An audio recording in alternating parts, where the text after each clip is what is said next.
Allahu Akbar, Di Allahu balik tembok Akbar. sebuah masjid kecil di Bintaro, ada sebuah kisah yang membuat ribuan orang berhenti sejenak, menahan napas. Kisah tentang seorang bocah 6 tahun yang pergi untuk sholat maghrib, namun tak pernah kembali pulang. Namanya Alvaro Kiano Nugroho, seorang anak polos, ceria, yang hari itu tak pernah menyangka bahwa langkah kecilnya akan membawanya menuju babak terakhir dalam hidupnya. Hari ini kita akan mengungkap 7 fakta yang mengguncang Indonesia.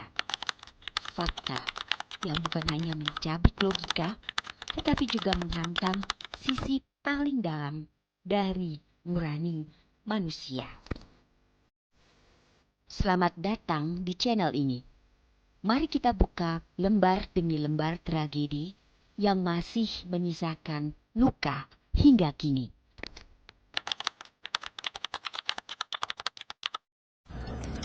6 Maret 2025 pukul 18.30 waktu Indonesia bagian Barat.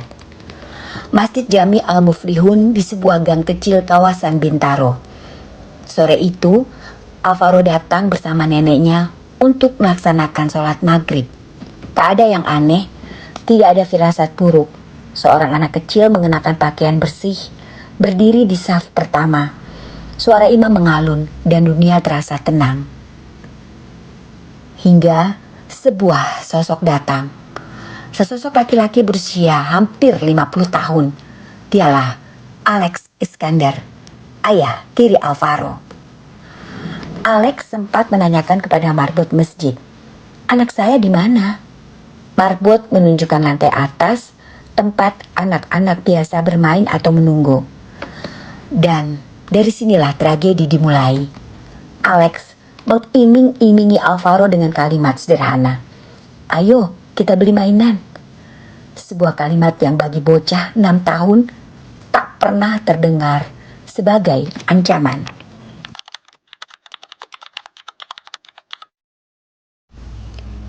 Ketika azan Isya berkumandang dan Alvaro tak kunjung turun dari lantai atas, kegelisahan mulai datang. Keluarga berlarian mencari ke seluruh penjuru masjid. Tak ada. Jalan kecil, gang sempit, toko-toko sekitar, semuanya didatangi satu persatu. Malam itu juga laporan orang hilang dibuat. Lalu dimulailah pencarian nasional selama berbulan-bulan. Relawan turun tangan, pihak berwajib memeriksa setiap informasi, sekecil apapun. Poster Alvaro menempel di seluruh kota.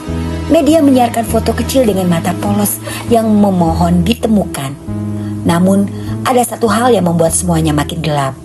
CCTV masjid rusak, tidak merekam apapun pada hari itu. Dalam dunia investigasi, itu seperti mencari jarum dalam gelap, tanpa cahaya.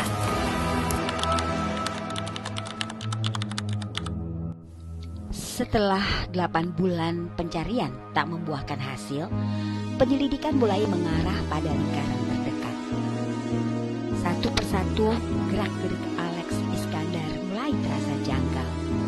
Polisi mendalami komunikasi, perilaku, dan kesaksian keluarga. Sampai akhirnya titik terang muncul. Alex tidak hanya berada di masjid hari itu, tetapi ia adalah orang terakhir yang terlihat bersama Alvaro. Saat diperiksa lebih dalam, Alex Iskandar akhirnya mengakui bahwa dialah yang menculik Alvaro. Pengakuan itu menjadi awan hitam di atas kepala keluarga. Seseorang yang seharusnya melindungi justru menjadi ancaman paling mematikan. Motif dari tragedi ini sungguh sulit dipahami dengan logika manusia. Alex mencurigai istrinya, ibu kandung Alvaro, selingkuh dengan mantan suami. Kecurigaan itu membakar pikiran, bukan dengan bukti, tetapi dengan emosi liar. Dan di tengah api cemburu itu, seorang anak kecil menjadi korban dari perang batin orang dewasa. Dalam pemeriksaan, polisi menemukan percakapan-percakapan digital yang menunjukkan kemarahan, kecemburuan, dan dendam. Bukan sekedar emosi sesaat, tapi amarah yang telah lama dipendam.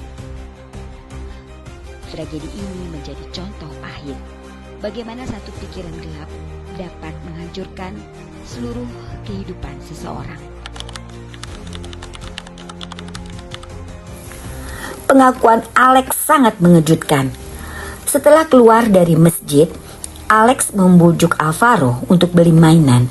Di tengah perjalanan, Alex mengajak Alvaro ke rumahnya dengan dalih membersihkan diri. Namun karena Alvaro rewel dan nangis ingin pulang terus, akhirnya Alex menyekap Alvaro dengan handuk dan mencekik serta menindihnya selama 3 menit. Setelah menyadari Alvaro tidak bernapas lagi, Alex panik dan mulai memikirkan cara agar perbuatannya tidak terungkap. Alex mengambil tali dan plastik besar. Tubuh Alvaro diikat, dimasukkan ke plastik, lalu disimpan di garasi rumahnya, di belakang mobil. Bocah malang itu dibiarkan selama 3 hari di dalam garasi hingga jasadnya mulai membusuk. Akhirnya, ia membuang plastik berisi jasad Alvaro di bawah jembatan Cilalai, tempat warga biasa membuang sampah. Dan pada hari Minggu 23 November 2025, polisi menemukan kerangka manusia berserakan di kawasan jembatan Cilalai, Tenjo, Bogor. Kerangka kecil itu tidak langsung bisa dipastikan sebagai Alvaro. Keluarga masih berharap, mungkin, hanya mungkin, itu bukan dia. Polisi membawa sampel ke rumah sakit Polri untuk dilakukan tes DNA. Proses ini membutuhkan waktu, dan setiap detiknya terasa seperti siksaan emosional yang panjang. Hasilnya menguatkan dugaan. Kenyataan pahit itu akhirnya diterima.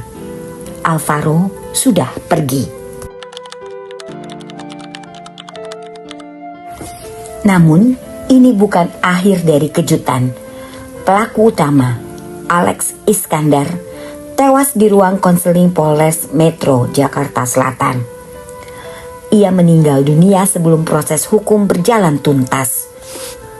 Kematian itu menutup pintu keadilan secara hukum dan menyisakan lebih banyak pertanyaan daripada jawaban. Bagaimana ia bisa meninggal? Apa yang sebenarnya terjadi di ruangan itu? Dan apakah motif sebenarnya sudah sepenuhnya terungkap? Keluarga korban tidak pernah mendapatkan jawaban lengkap. Dalam setiap tragedi selalu ada pelajaran dan selalu ada suara yang harus kita jaga. Alvaro mungkin sudah pergi, tapi kisahnya tidak boleh ikut hilang. Tulisan ini dibuat agar tidak ada lagi anak kecil yang menjadi korban dari amarah orang dewasa. Agar setiap kasus tidak tenggelam begitu saja di tengah hiruk-pikuk dunia. Dan agar keadilan meski tidak sempurna tetap memiliki ruang untuk diperjuangkan. Jika kamu percaya bahwa kisah-kisah seperti ini harus terus diangkat, saya mengajak kamu untuk mendukung channel ini dengan like, komentar, subscribe, dan membagikan video ini. Kamu menjadi bagian dari suara kebenaran. Terima kasih sudah menonton. Terima kasih sudah peduli. Dan untuk Alvaro, semoga tenang di sisinya.